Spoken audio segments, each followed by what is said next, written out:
Matthew Murdock dons his Daredevil costume and makes his way into the night, into the city.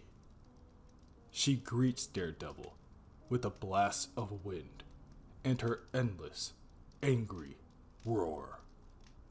She hums with power and tickles his legs with 1,000 flirting fingers, laughs at him, blows a gust of filthy smoke in his face, tricks him with slippery stone.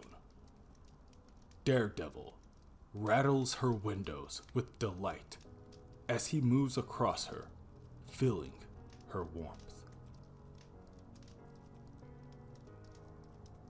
Getting nasty out there, huh?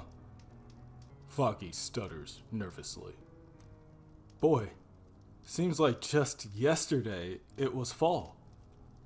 Glory, with a sly grin, tells Foggy that's because it was fall yesterday. Foggy chuckles to himself before offering her another cup. She refuses, but she really does appreciate Foggy's kindness. She tells him when she came home and saw the state everything was in, she felt alone, like she didn't have a friend in the world. And Foggy was the first name she thought of, not Matt's. And now that she feels warm and comforted, she knows she made the right decision. Glory reaches for Foggy's hand, but he pulls away. Will you? Look at the time. Better get to bed. I'll take the couch. Meanwhile, Daredevil arrives at his destination, the apartment of Nicholas Manolis. The music he plays is the kind you hear in department stores. There's something obscene about playing it loud. And loud it is. Daredevil is surprised the building doesn't shake. Behind it, the roar of laughter from the sitcom he's watching. It's beyond Daredevil on how people can even watch those things. Of course, he's got a whole other problem with visual entertainment. All that being said, it's nothing for the hero to infiltrate. He waits as he hears the drunken grunts and unsteady footsteps making their way to the kitchen. 20 years, Nick, Daredevil sneers. Why start lying now? Get out of my home, Nick replies. It's all wrong, Nick. I know you, and I know you're not trying to ruin Matt Murdock. Nick flinches at the name.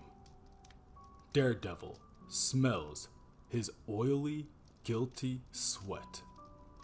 He feels the heat on Nick's cheek, a flush, defiant rage. Then, the sound of glass shattering.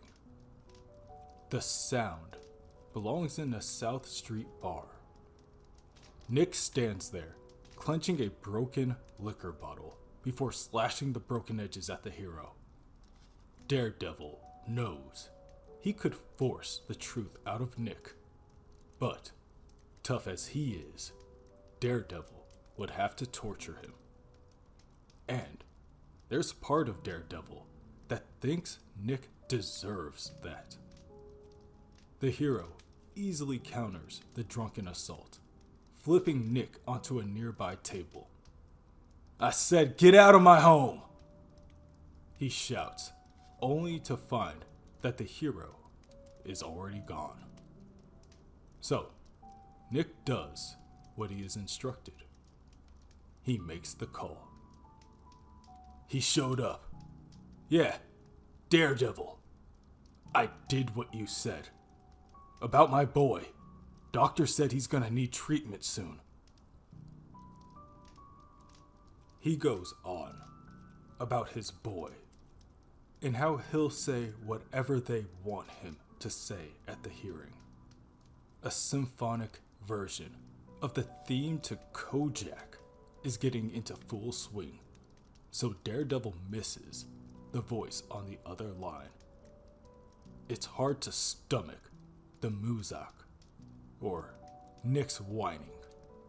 So, Daredevil leaves him to the mercy of his guilty conscience. But who and why? Daredevil goes home. More and more, it feels like the only safe place for him. It isn't until he tries to fix dinner that he realizes the power's off. He tries the gas company's emergency number.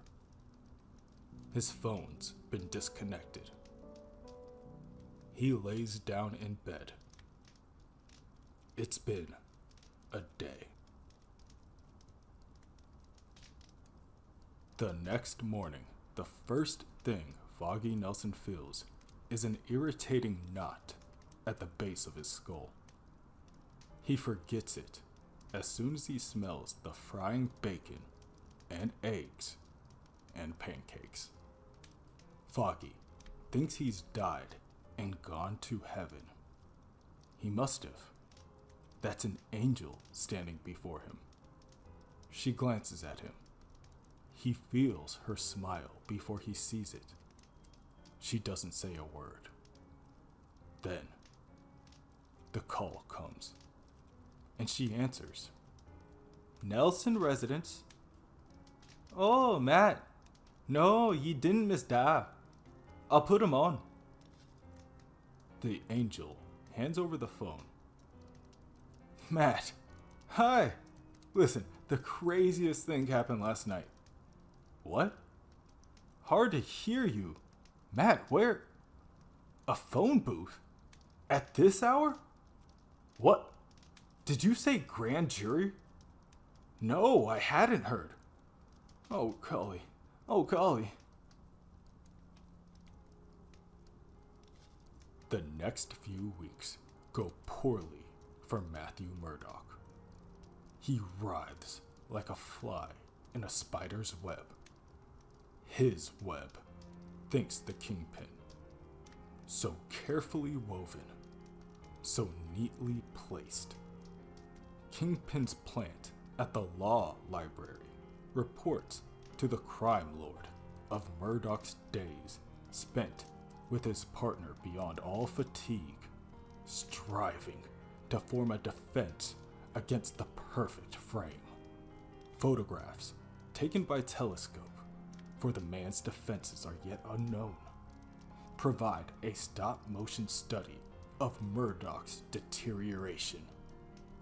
Most delicious are the nights, as low-level stoolies, like distant nerve endings, tell of the increasingly violent, increasingly aberrant assaults by a warrior whose fists are no help against the corrosive gas that fills his life. Assaults which climax in an enlightening episode. It happens in the waterfront saloon, one he frequents to pry information from the lowest echelon of the Kingpin's organization. One Daredevil enters now as an angry beggar, with no sense of caution or strategy. He is a lost man, thrashing. No one tells him anything of value. No one could but the Kingpin, for he has kept his movements scattered among a dozen lieutenants, none of whom possesses more than a single scrap of information. The Kingpin has given his word. From Stilson to Karen Page, all who might know will die. Daredevil is Matthew Murdock. And more, there is a rift inside him, a wedge, steadily weakening his reason, steadily driving him insane. The hearing is made noteworthy by the performance of Franklin Nelson, whose eye for legal detail and imaginative use of precedent caused the Kingpin to make a note to have him hired. Through it all, he is told Murdock is a ghost, a shell of a man. Even as he hears the much-tempered verdict of the court that he will not face a prison sentence, as the Kingpin had planned, that all Murdock will lose is his license to practice law. Whatever reactions Murdock has are hidden, even the Kingpin suspects, from himself. Matthew Murdock faces poverty and public shame. He will be pounded by doctored tax files, deprived of his very home. Survival will become his only concern. Perhaps the Kingpin will hire him, what is left of him, after a time, after he has learned how powerless he is. Murdock's talents would be valuable, and his honor will crush itself. His talent. Yes, any man so dedicated as to pretend to blindness in daily life has surely developed a range of methods and techniques that would be an asset to the Kingpin's enterprises. An efficacious opponent. Still, Murdock intrigues the Kingpin. Still, the Kingpin is not satisfied. He knows he should not tamper with this. He is well positioned. He should leave Murdock to the misery that awaits him. He must deny himself the exquisite pleasure of the killing stroke. Elsewhere, it's still hot. Never stops being hot there. But Karen Page is cold. Shaking with cold from head to foot. It streaks along her arms and legs, and her stomach lurches like an airplane engine starting. She has no money, but she still has her looks left. That's what the producer told her. He said that she still had some of her looks. Enough for some of her looks, she thinks again. She's amazed at the thought. She's just 25. However, as Karen opens the door to the producer, Rollo's office, she stumbles on him being shot dead in cold blood. The killer sees her in the open doorway and, without saying a word, he lifts the gun and fires. He barely misses Karen, and without a second to think, she turns and runs back where she came from, out of the building. Even as she runs, she hates herself for the name that comes to her. The man who always helped. Matt. Back in New York, Matt makes the cold walk home.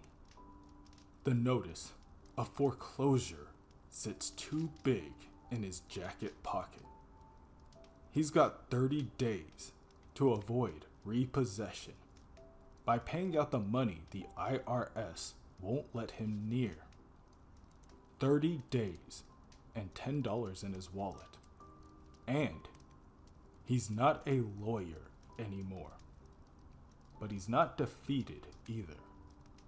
Not yet. Maybe, he reasons, maybe he's been thinking about it all wrong, looking for a single enemy to pin it all on. Maybe it's everybody. From Internal Revenue, to Con Ed, to Ma Bell, to Glory. He thinks. He calls Foggy at 7 in the morning and Glory answers. So, Foggy must be in on it too. But that doesn't make sense. Foggy stood up for Matt. He fought for Matt. But that could all be part of the plan. Matt cannot believe what he is thinking. He's just tired, he tells himself. He needs to sleep. In his own bed. His own bed. Tomorrow he'll do something. His legs are shaky. He thinks to himself that he must be nervous. But it's not from him. It's the pavement beneath his feet. A rumble. And just before Matt can cross the street to his apartment complex, something ignites, and the whole building goes up in flames. There is an explosion, and it is quickly followed by another. And then another. Each one doing their part to bring everything and everyone inside crashing down to the ground floor. For a moment, Matt thinks he hears a baby crying. But it's not a baby. They're sirens. Sirens from the fire trucks. He's been standing there for a while. The firemen are taking forever to show up. Traffic gets in their way. Without thinking, Matt finds himself walking towards the rubble. The dust is so thick he could choke on it. It doesn't matter though, because there's nothing left. That is until Matt finds a small piece of familiar fabric torn and buried amongst the rubble. So, Matt clenches onto the costume, and tears of rage pour down the sides of his cheeks. So that's why I would have never connected it to you. Nothing about it said gangster. Until this. Matt stands to his feet, now confident on what he must do. It was a nice piece of work, Kingpin, Matt thinks. You shouldn't have signed it.